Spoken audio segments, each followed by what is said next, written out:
Halo guys, welcome back to Korea Rewamit bersama orang Korea yang medok. Oke, buat pol-pol yang aktif di Twitter, kayaknya udah tahu kalau di Jepang akhir-akhir ini sempat ramai dengan seorang pembunuh yang ramai diakibatkan aksinya di tahun 2017. Tapi menariknya, ini kasus baru ramai di tahun 2025 karena pembunuhnya itu baru mendapatkan keputusan dari pengadilan kalau dia akan dieksekusi mati. Nah, mari kita cari tahu lebih lengkapnya. Langsung kita mulai video hari ini. Awal mula kejadian ini terjadi pada tanggal 30 Oktober tahun 2017. Keramaiannya ini dimulai dari kepolisian yang ada di Tokyo karena ada satu keluarga yang melaporkan pada tanggal 21 Oktober tahun 2017 ke kantor polisi bahwa putrinya yang berusia 23 tahun ini udah menghilang. Nah, laporannya tanggal 21 dan ini udah tanggal 30. Jadi bisa dibilang polisi itu sudah mencari selama 9 hari. Untuk mempermudah pemahaman, kita anggap aja cewek yang menghilang ini bernama Sakura. Nah, cewek yang bernama Sakura ini dikabarkan menghilang oleh keluarganya. Dan polisi tentunya nyoba nyari ke banyak tempat. Polisi tidak berhasil menemukan jejak ataupun keberadaannya. Nah, tapi karena kejadiannya ini terjadi di tahun 2017, kepolisian bisa melacak keberadaannya berdasarkan sinyal HP. Karena kita megang HP, kita kemana-mana, sinyalnya itu membaca keberadaan kita ya. Sehingga polisi menggunakan sinyal telekomunikasi untuk mencari tahu keberadaan Sakura ini. Dan ternyata keberadaan Sakura ini bukan di Hachioji yang merupakan tempat tinggal sebenarnya, tapi dia ini diperkirakan ada di kota Zama. Nah, kota Zama ini jaraknya itu sekitar 30 km alias sekitar 40 menit dari Hachioji. Jadi tempat yang tidak terlalu jauh dari tempat tinggalnya. Nah, setelah polisi tahu kalau Sakura ini pernah pergi ke sana, polisi akhirnya pergi ke tempat itu. Nah, sesampainya di kota Zama, sebenarnya polisi tahu kalau Sakura ini nggak cuma pergi ke Zama, tapi tepatnya pergi ke gedung mana dan unit yang mana. Dan setelah polisi tahu tentang ini, akhirnya polisi coba mengetuk pintu unit itu. Ternyata di unit itu ada penghuninya dan yang membukakan pintu merupakan seorang laki-laki yang modelnya kayak gini. Nah, cowok ini bernama Takahiro Shiraishi yang berumur 34 tahun. Pintunya udah dibukakan, polisi bilang, "Selamat siang, kita mau ngecek karena kita sedang mencari seseorang yang menghilang dan jejak terakhirnya berdasarkan sinyal HP-nya pergi ke tempat ini. Boleh kita cek nggak kamarnya?" Nah, penghuni tempat itu yang bernama Takahiro ini tentunya dia tidak menyetujui dengan alasan kayak rumahnya berantakan lah, ini mendadak lah. Pokoknya dia memberi alasan-alasan dan tidak mengizinkan polisi. Tapi karena kondisinya polisi lumayan curiga kalau perempuan bernama Sakura ini menghilang di tempat ini, polisi juga terus-menerus bilang kalau mereka harus memeriksa. Dan pada akhirnya polisi bilang kalau kamu nggak mengizinkan kita masuk, Anda kami tuntut dengan alasan mengganggu investigasi. Sehingga Takahiro ya mau nggak mau dia akhirnya mengizinkan polisi untuk masuk ke dalam rumahnya. Dan bisa dibilang sesuai dengan ekspektasi polisi, tapi juga di luar ekspektasi polisi, polisi menemukan jejak-jejak Sakura yang sudah meninggal di tempat itu. Jejak-jejak yang dimaksud di sini apa? Nah, jejak-jejak yang ditemukan oleh polisi adalah peralatan dan juga tubuh badannya Sakura yang sudah dipotong-potong dan disimpan di kulkas ternyata. Dan karena bukti udah ditemukan, polisi langsung tanya ke Takahiro, "Kamu sama Sakura hubungannya apa? Kok Sakura kamu bunuh di sini? Ceritakan." Dan karena Takahiro udah ada bukti di situ, dia juga nggak bisa bohong. Akhirnya di situ dia mulai membuka mulutnya dan juga menyampaikan ceritanya. Nah, ternyata orang yang bernama Takahiro Shiraishi ini adalah seseorang yang lumayan aktif di Twitter dan dia ini membranding, personal branding dirinya sendiri sebagai seseorang yang mau memberi bantuan kepada orang-orang yang pengen mengakhiri hidupnya.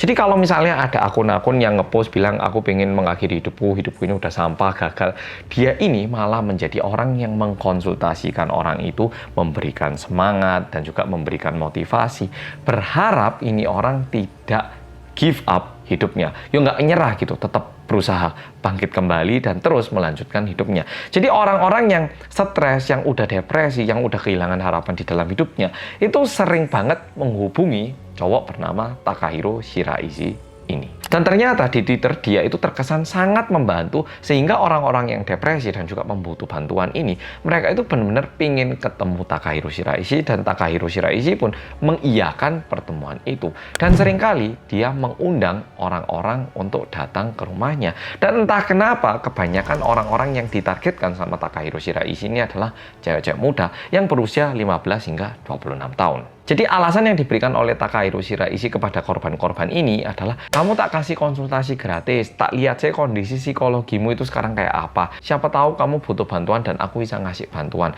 Kamu jangan nyerah hidup kamu ya. Sini ke rumahku aja, tak konsultasiin gratis gitu. Dan ternyata setelah dipantau, dari 9 korban, 8 korban ini memiliki satu persamaan. Yaitu mereka semua sebenarnya pingin mengakhiri hidup mereka sendiri, tapi diberi motivasi sama Takahiro Shiraishi untuk tidak menyerah dalam hidupnya.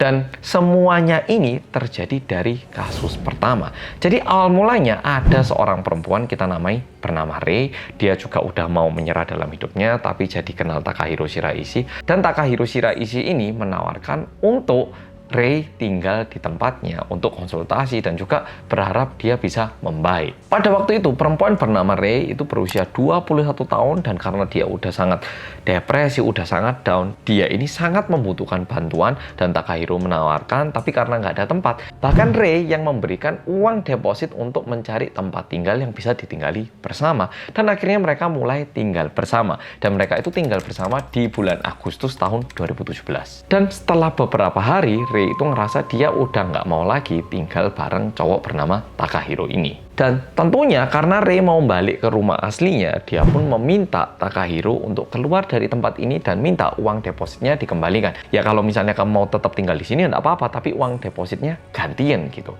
Nah, mendengar itu Takahiro ngerasakan, kok cewek ini udah nggak butuh aku, udah gitu aku harus ganti uangnya. Ini nggak bisa tak biarkan ini. Dan itu yang membuat Takahiro membunuh, memperkosa, dan juga memutilasi cewek bernama Rei. Dan dari pengalaman itu, dia jadi ngerasa, oh, kalau misalnya aku mendekati cewek-cewek yang membutuhkan, mereka ini ternyata nurut banget sama aku. Dan bahkan mereka sendiri yang datang ke tempat tinggalku. Kalau gitu, aku bisa memperkosa, aku bisa mendapatkan harta, dan bahkan aku udah merasakan rasanya membunuh seseorang. Dan ini yang membuat Takahiro mengulangi tindakannya ini berulang kali. Dan di antara 9 korban, 8 merupakan perempuan dan 1 merupakan seorang laki-laki. Nah, mungkin mikir, kok laki-laki kenapa? Apakah dia ini gay atau gimana? Bukan. Yang satu ini kebetulan dia merupakan teman dari korban yang dibunuh sama Takahiro, dan cowoknya ini ngancam kalau dia mau melaporkan Takahiro ke kantor polisi. Seharusnya langsung dilaporkan, nggak perlu ngancam ya toh. Tapi sayangnya orangnya ini bilang dulu ke Takahiro, Takahiro memutuskan untuk membunuh cowok ini juga. Dan seperti yang udah aku sampaikan tadi, Takahiro ini kan sebenarnya udah tertangkap ya toh, dan selama di sidang dia itu terus-menerus bilang kalau dia itu bukannya membunuh, tapi mencabut nyawa korban-korbannya di atas persetujuan kedua pihak. Jadi dia bilangnya, saya ini bukan membunuh, tapi sama-sama mau dan kita sama-sama oke. Jadi saya cuma mengeksekusi, bukannya saya memaksa dan membunuh. Itu enggak, saya enggak kayak gitu. Nah, ini merupakan alasan ataupun pernyataan yang disampaikan dari pihaknya Takahiro Shiraishi. Tapi untungnya di bulan Desember tahun 2020, berarti di tengah-tengah COVID, pengadilan di Jepang membuat pernyataan bahwa apa yang dilakukan oleh Takahiro Shiraishi ini bukan merupakan sebuah tindakan yang masuk akal. Maksudnya nggak mungkin pembunuhan itu dilakukan dalam asas persetujuan dari kedua pihak, itu nggak masuk akal. Udah gitu, dia kan juga mengambil harta-harta yang dimiliki oleh korban, sehingga terlihat dia ini membunuh dengan motif, bukan membunuh dengan alasan membantu seseorang. Udah gitu, pengadilan juga menyampaikan bahwa apa yang dilakukan oleh Takahiro ini tentunya membuat kecemasan yang besar di masyarakat orang Jepang. Karena kebanyakan orang-orang zaman sekarang pakai sosmed, tapi karena ada orang kayak Takahiro ini yang mencari target-target menggunakan sosmed, tentunya kecemasan penduduk ataupun warga Jepang menjadi meningkat sehingga dia harus mendapatkan hukuman yang berat, yaitu hukuman mati. Tapi Takahiro banding, dan saat dia banding, dia itu malah bilang, nggak apa-apa eksekusi mati, malah cepet saya, malah nyaman. Saya ini loh pengennya berdamai sama keluarga-keluarga korban. Kok saya mau dieksekusi mati? Saya sih nggak apa-apa, malah cepet, malah enak. Nah, Takahiro malah bilang kayak gitu di bandingnya. Tapi bisa dibilang untungnya pada tanggal 27 Juni tahun 2025 ternyata pengadilan Jepang tidak mengubah pernyataannya dan tetap menjatuhkan hukuman eksekusi mati kepada Takahiro Shiraishi. Dan cara eksekusinya yaitu dengan cara digantung, dan sebenarnya ini merupakan sebuah eksekusi yang dilakukan setelah lumayan lama karena eksekusi mati terakhir yang dilakukan oleh pemerintah Jepang itu di bulan Juli tahun 2022 kepada seorang pelaku yang bernama Tomohiro Kato.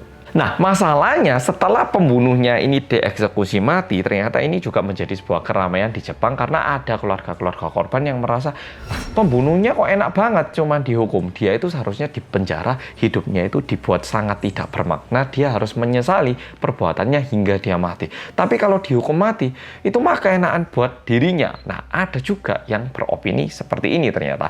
Tapi aku sebagai orang Korea yang tidak memiliki hukuman mati di Korea itu cukup banyak orang-orang yang merasa seharusnya pembunuh-pembunuh yang kejam kayak gini itu pantasnya dihukum mati. Karena kalau enggak, sama kayak Jepang dan di Korea, kan ada 4 musim ya toh. Orang-orang itu harus bekerja keras demi membayar heater karena di musim dingin rumah sangat dingin.